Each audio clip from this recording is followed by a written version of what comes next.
ایک خاتون بزرگ تھی، ان کو بلڈ کینسر ہو گیا، سعودی عرب میں رہتی تھی، سعودی عرب کا ہی قصہ ہے.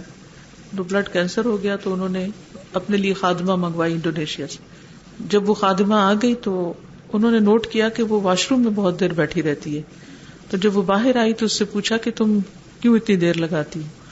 تو وہ بولی کہ جب مجھے آپ کی یہ آفر ملی تو میری 4 دن کی بچی تھی، لیکن میری ضرورت اتنی شدید تھی کہ میں وہ 4 دن کی بچی چھوڑ کے آ گئی، اور اب میرا دودھ اتنا اترتا ہے کہ میں اسے نکالنے کے لیے واش روم میں بیٹھتی ہوں.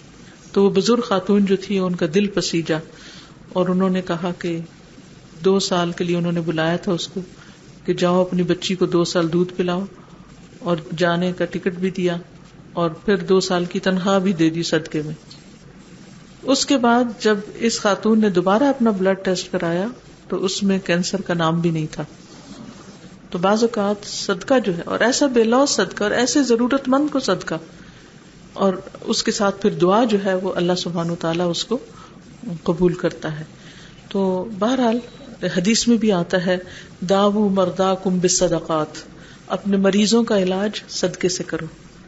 تو بعض دعائیں صدقہ کرنے کے بعد کی جائیں تو قبول ہوتی ہیں، یا نہ بھی کی جائیں خاص طور پر اہتمام کر کے، لیکن اللہ سبحانہ وتعالیٰ اس کو سنتا ہے. اور ویسے بھی صدقہ بلاؤں کو ٹالنے والا ہوتا ہے، تکلیفوں کو دور کرنے والا ہوتا ہے، انسان کے لیے اطمینان کا باعث ہوتا ہے.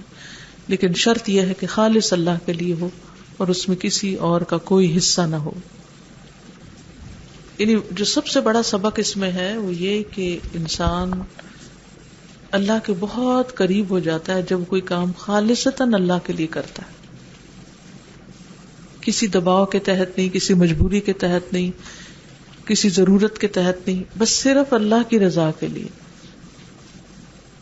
اور جیسے حضرت ابوبکر صدیق جو تھے وہ غلاموں کو آزاد کرتے تھے، تو ان کے والد نے کہا تھا کہ تم اگر کرنا ہی چاہتے ہو تو جوان غلاموں کو آزاد کرو تاکہ کل تمہارے کام آئے. تو اس پر انہوں نے کیا کہا کہ میں تو اللہ کی رضا کے لیے کرتا ہوں. وما عنده من نعمت تجزى الا ابتغاء وجه ربه الاعلى ولسوف يرضى.